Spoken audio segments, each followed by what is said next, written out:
아이고, 허리야.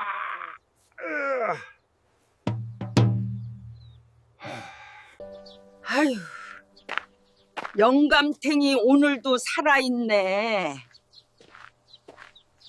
어서 오십시오. 오늘 들려드릴 이야기는 주름투성이 노부부가 청춘을 찾아 산을 오르다 결국 청춘보다 귀한 것을 되찾은 기막힌 사연입니다. 강원도 깊은 산골에 70살 김영감과 67 박할멈이 살고 있었습니다. 이 노부부는 눈만 마주치면 으르렁거리는 것이 하루 일과였지요. 임자, 밥상에 웬 풀만 가득해? 고기 좀 없소? 이도 시원찮은 양반이 무슨 고기 타령이유. 주는 대로 드시오. 아침이면 밥상 앞에서 한바탕, 점심이면 마당 쓸기 때문에 한바탕, 저녁이면 코 고는 소리 때문에 또 한바탕. 하루에 3번은 꼭 부딪혔습니다. 동네 사람들이 그 소리를 듣고 혀를 찼지요. 아이고, 저 양반들은 젊었을 때 그렇게 다정하더니 늙으니까 원수가 됐네, 원수가. 맞습니다. 김영감과 박할멈은 젊었을 때 마을에서 제일 가는 인꼬부부였습니다. 장날이면 손을 꼭 잡고 다녔고 비 오는 날이면 하나뿐인 우산을 할멈 쪽으로 기울여 쓰는 영감이었지요. 할멈도 마찬가지였습니다. 영감이 밭에서 돌아오면 따뜻한 물에 발을 담가주며 고된 하루를 어루만져 주던 사람이었지요. 그런데 세월이란 게 참 야속합니다. 등은 굽고 무릎은 쑤시고 눈은 침침해지고 기억은 흐릿해지니 남는 건 서러움과 짜증뿐이었습니다. 서로에게 쏘아붙이는 잔소리가 사실은 나도 늙어서 서러운데 당신밖에 없잖아라는 말이었을 텐데 그걸 예쁘게 표현하기엔 둘 다 너무 늙어버린 것이지요. 어느 가을날이었습니다. 때마침 떠돌이 약초꾼이 김영감네 마당을 지나다 목이 말라 물 한 바가지를 얻어 마셨지요. 이 약초꾼이란 자가 좀 이상한 사내였습니다. 나이를 가늠할 수 없는 얼굴에 등에 진 보따리에서 알 수 없는 풀 냄새가 진하게 풍기더랍니다. 약초꾼이 물을 마시다 말고 슬쩍 말을 꺼냈습니다. 어르신, 혹시 청춘꽃이라고 들어보셨소? 청춘꽃, 그게 뭐요? 저기 백두산 꼭대기, 사람이 가기 힘든 절벽 끝에 달빛을 받아 피는 꽃이 있다 합니다.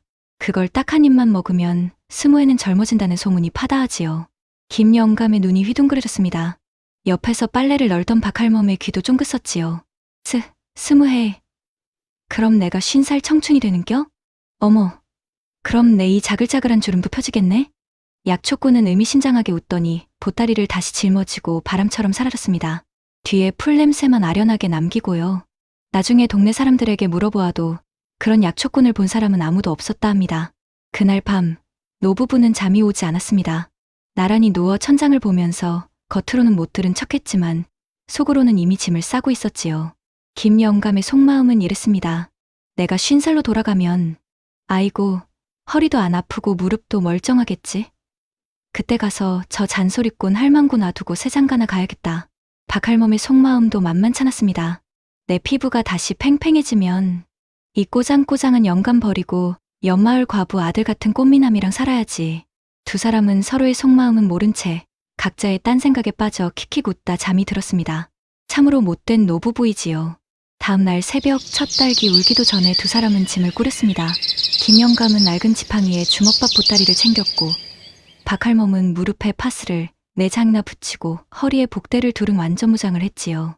두 사람의 행색을 보면 청춘을 찾으러 가는 것인지 병원에 가는 것인지 구분이 안 됐습니다. 임자, 준비됐소? 됐수. 어서 갑시다. 두 사람은 지팡이를 짚고 산을 오르기 시작했습니다. 마음만은 20살 청년이지만 몸은 천근만근이었습니다. 10발짝을 떼면 한 번 쉬고 20발짝을 떼면 바위에 주저앉아 헐떡거렸지요. 하.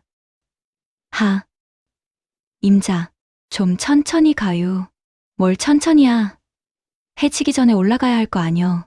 영감, 당신은 나 두고 혼자 젊어지려고 저리 급한 거지. 아이고, 됐어. 좀 쉬자. 바위에 걸터앉은 두 사람은 서로를 흘겨보면서도 나란히 주먹밥을 꺼내 먹었습니다. 김영감이 무심한 척 자기 주먹밥에서 반쪽을 떼어 할멈 쪽으로 슬쩍 밀어놓았지요. 할멈도 모른 척 그걸 집어먹으면서 자기 보따리에서 깍두기 한 조각을 영감 앞에 놓았습니다. 입으로는 으르렁대면서도 몸은 이미 서로를 챙기고 있었습니다. 산을 반쯤 올랐을 때였습니다. 길이 험해지기 시작했지요. 돌멩이가 뒹굴고 나뭇가지가 얼기설기 엉켜있고 한쪽은 깎아지른 낭떠러지였습니다. 임자, 조심해. 여기 바위가 미끄럽소. 알았소. 나도 눈이 있어요. 그때였습니다. 박할멈이 이끼 낀 바위를 밟는 순간 발이 쭉 미끄러졌습니다. 몸이 휘청하더니 낭떠러지 쪽으로 기울었지요. 어쿠, 할멈의 비명이 산을 울렸습니다. 그 순간 앞서가던 김 영감이 번개같이 몸을 돌렸습니다. 아까까지 아이고 허리야 하던 사람이 맞나 싶을 정도로 벼락같이 팔을 뻗어 할멈의 손목을 낚아챘지요. 임자, 임자. 김 영감의 목소리가 갈라졌습니다. 손에 핏줄이 돋을 만큼 할멈을 잡아당기는데 늙은 팔뚝이 부들부들 떨렸지요. 영감의 눈에 공포가 어렸습니다. 청춘꽃이고 뭐고 다 잊어버린 눈이었습니다. 오직 이 사람을 놓치면 안 된다는 그 하나뿐인 눈이었지요. 할멈은 영감의 팔에 매달린 채 올려다보았습니다. 땀이 줄줄 흐르는 영감의 얼굴, 파르르 떠는 입술, 온 힘을 다해 자기를 붙잡고 있는 굳은 살 잡힌 두 손. 그 순간 할멈의 가슴이 콩닥콩닥 뛰었습니다. 40해 만에 처음으로요. 이 영감이 아직 이렇게 힘이 좋았어? 아닙니다. 힘이 좋았던 게 아니지요. 평소라면 지팡이 없이 일어서지도 못하는 늙은 몸이 사랑하는 사람이 위험에 처하니까 몸이 기억하고 있던 힘을 전부 끌어낸 것입니다. 영감이 할멈을 바위 위로 끌어올린 뒤 두 사람은 한동안 말없이 헐떡거렸습니다. 영감이 먼저 입을 열었지요. 괜찮아, 임자? 괜찮수. 어디 안 다쳤어? 발목이 좀 삐끗한 것 같수. 김 영감의 얼굴이 일그러졌습니다. 미안함인지 안도인지 아니면 그 모든 것이 한꺼번에 밀려온 것인지 영감은 할멈의 발목을 조심스레 잡아 주무르며 중얼거렸습니다. 이것 봐.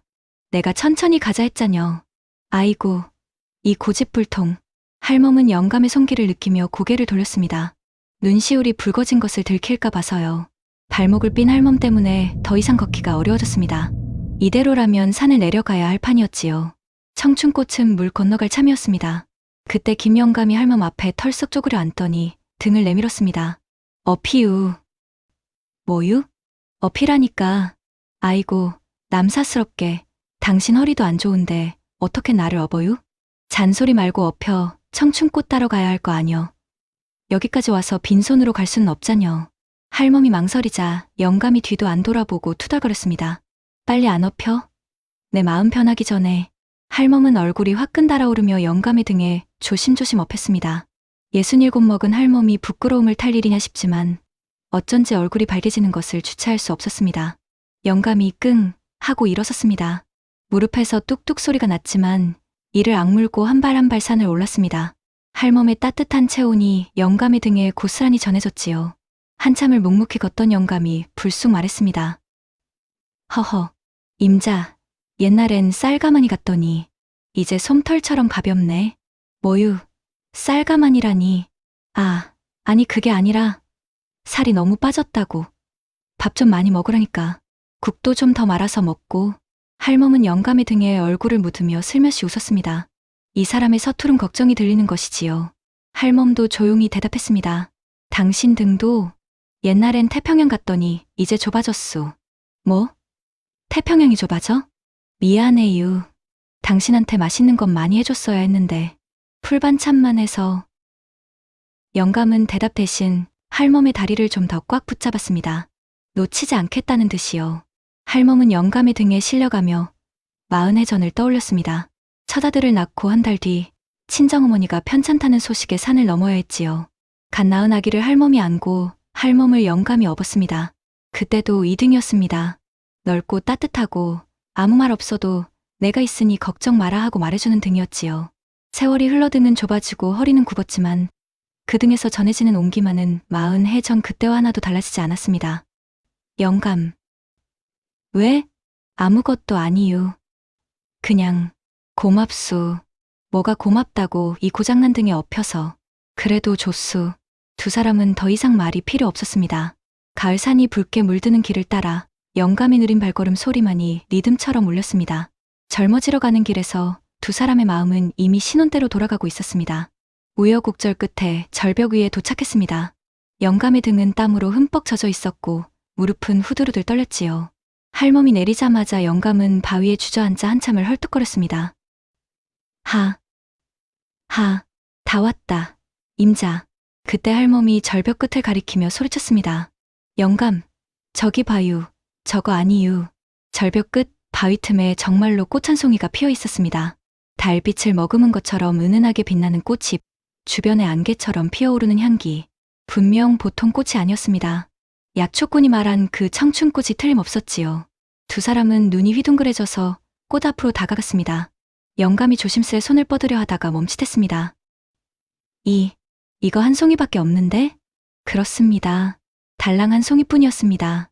한 잎을 먹으면 20해가 젊어진다는 그 꽃이 딱 한 사람 목만 있었던 것입니다. 할멈이 조심스럽게 말했습니다. 반씩 나눠 먹으면 효과가 없을 텐데. 두 노인은 꽃을 사이에 두고 마주보았습니다.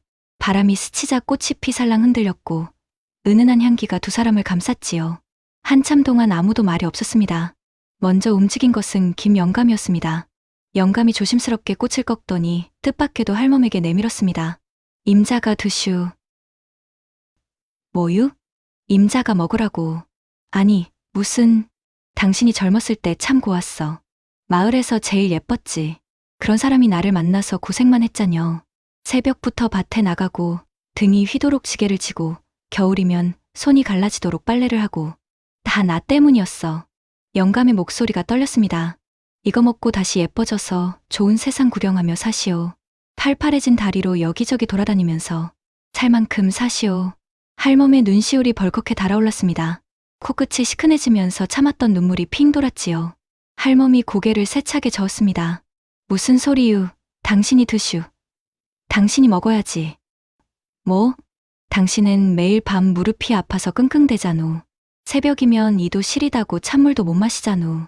이거 먹고 팔팔해져서 좋아하는 등산 실컷 하고 고기도 마음껏 씹어먹고 사셨으면 좋겠수. 할멈도 눈물을 참으며 꽃을 영감에게 밀었습니다. 영감이 다시 밀고 할멈이 다시 밀고 절벽 위에서 노부부가 꽃 한 송이를 서로에게 밀어내며 실랑이를 벌이는 모습은 보는 사람이 있었다면 웃겨서 울었을 겁니다.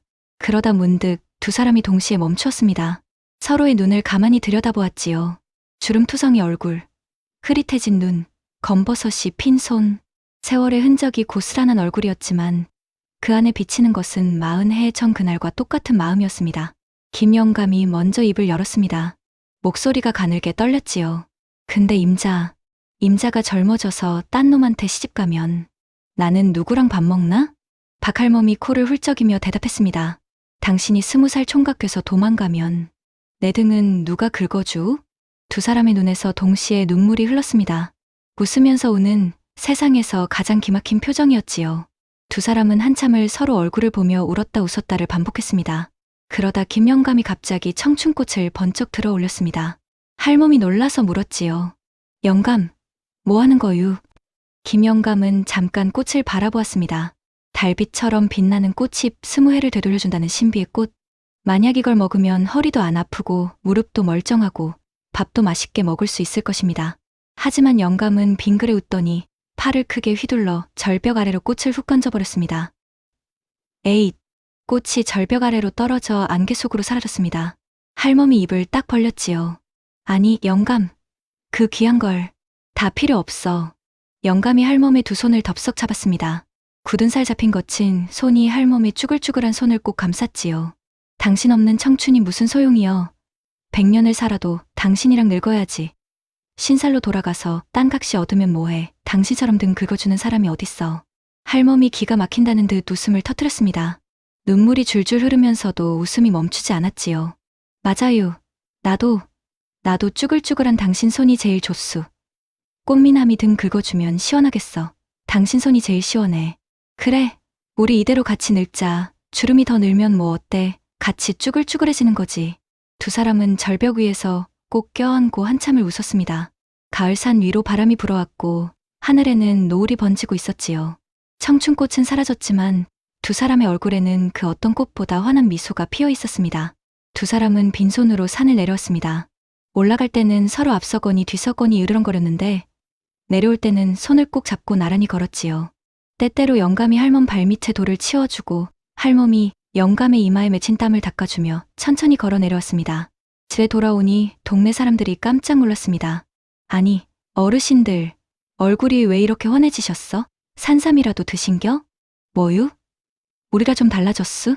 산을 오르내리며 땀을 흘리고 서로를 업어주고 잡아주고 울고 웃고 떠든 하루가 보약이 된 것이지요. 두 사람의 볼에는 혈색이 돌았고 눈빛은 초롱초롱해졌으며 무엇보다 나란히 손을 잡은 모습이 스무에는 젊어 보였습니다. 김영감과 박할멈은 서로를 보며 빙그레 웃었습니다. 사랑방 손님 여러분, 오늘 이야기는 어떠셨습니까? 그 뒤로도 김영감과 박할멈은 여전히 아침마다 티격태격했다 합니다. 밥상 앞에서 고기 없냐고 투덜대고 주는 대로 드시라고 쏘아붙이고요. 하지만 동네 사람들은 알아챘지요. 그 잔소리 소리가 예전보다 한 톤 다정해졌다는 것을요. 그리고 매년 가을이면 두 노인이 손을 잡고 뒷산에 오르는 모습이 보였다 합니다. 그 이상한 약초꾼은 다시는 나타나지 않았다고 합니다. 혹시 그 약초꾼이 인간이 아니었던 것은 아닐까요? 글쎄요. 그건 아무도 모르는 일이지요. 비싼 청춘꽃은 못 드셨지만 두 분은 이미 사랑이라는 꽃을 다시 피우셨습니다. 주름진 손을 꼭 잡고 걸어가는 노부부의 뒷모습, 그 어떤 꽃보다 아름답지 않습니까? 여러분, 오늘 옆에 있는 사람 손 한번 잡아보십시오. 그 온기가 바로 청춘입니다. 요물사랑방의 문은 언제나 여러분을 위해 열려 있습니다. 다음 이야기에서 또 뵙겠습니다.